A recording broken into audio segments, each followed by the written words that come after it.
ஆஸ்ட்ரோகிளிட்ஸ் ஆன்மீக சகோதர சகோதரிக்கெல்லாம் என்னுடைய அன்பான ஆசீர்வாதத்தை தெரிவித்துக் கொள்கிறேன்.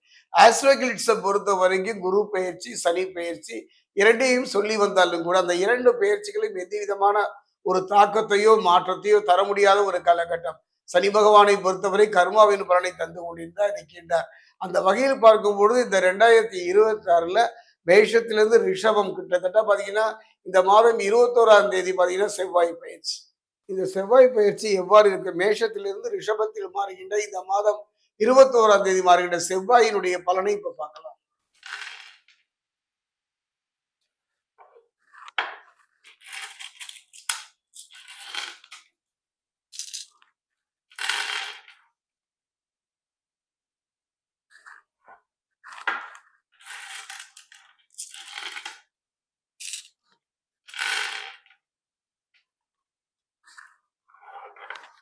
அருமையான ஒரு காலகட்டங்க, அருமையான சந்தர்ப்பம்.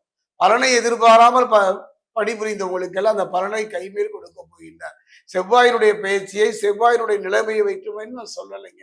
மற்ற கிரகங்களுடைய இருப்பை வைத்தும் நான் சொல்கின்றேன். அந்த வகையில பார்க்கும்போது சிம்மத்துடைய ராசிநாதன் யாருன்னா ஆத்மநாதன் பிதுர்காரகன் என்று சொல்லக்கூடிய சூரியன்.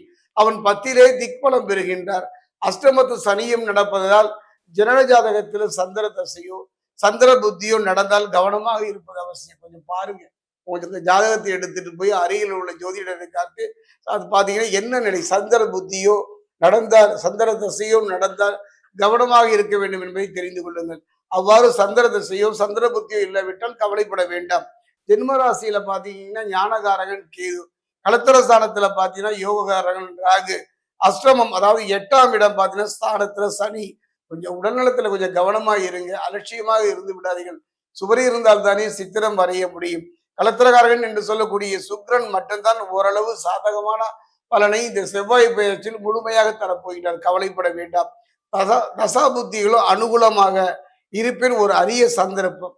நழுவ விட்டு போய்விடுமோ என்பதை நீங்கள் கணக்கில் கொள்ள வேண்டும். காரணம் நல்லா சொல்றேன் பாருங்க.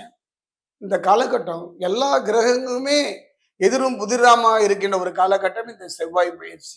அதே நேரம் பாத்தீங்கன்னா இந்த காலகட்டத்துல பாத்தீங்கன்னா களத்திரகாரகன் சுக்கிரன் மட்டுமே உங்களுக்கு சாதகமாக இருக்கின்றார். தசா புத்திகள் அனுகூலமாக இருப்பின் ஒரு அரிய சந்தர்ப்பம். நழுவ விட்டு விடாதீர்கள். அதே நேரத்துல பாத்தீங்கன்னா பூமி காரகணமான செவ்வாய் மாதம் முழுவதும் சந்திரிப்பதனால நல்ல வருமானம் கிடைக்குங்க. அதே நேரத்துல சுக்கிரன் மட்டுமல்ல செவ்வாயும் துணை இருப்பதனால வருமானத்திற்கு பஞ்சமில்லை. நீண்ட நாள் இழுபறியாக இருந்த தொழிலாகட்டும் வாழ்வாகட்டும் ஒரு நிலையான நிம்மதியான இடத்தை நோக்கி நகரும். கணவன் மனைவிக்குள்ள கருத்து வேறுபாடுகள் வந்து மறையும். அதே நேரத்தை பார்த்தா உங்களுக்கு சாதகமாக இருக்கும் யார்? செவ்வாய். அதே நேரத்துல இந்த 2026ல சில சங்கடங்கள் வந்தாலும் அந்த சங்கடங்கள் சரியாவதை நீங்கள் கண்முன்னே உணரலாம். வேலைக்கு முயற்சிப்பவருக்கு நல்ல வேலை கிடைக்கும். குறிப்பா அரசு சார்ந்த விஷயத்துல நல்ல ஆதாரம் பெறக்கூடிய அருமையான ஒரு சந்தர்ப்பங்கள். சிம்மராசியை பொறுத்த வரைக்கும் சனி பகவானுடைய பாதிப்புகள் இருந்தாலும் அதை ஈடு செய்கின்ற வகையில களத்திரகாரகன் சுக்கிரனும் பூமிகாரகன் செவ்வாயும் துணை இருப்பதால கவலைப்பட வேண்டாம். எந்த பிரச்சனையா இருந்தாலும் தலைக்கு வந்தது தலைப்பையோடு போய்விடும்.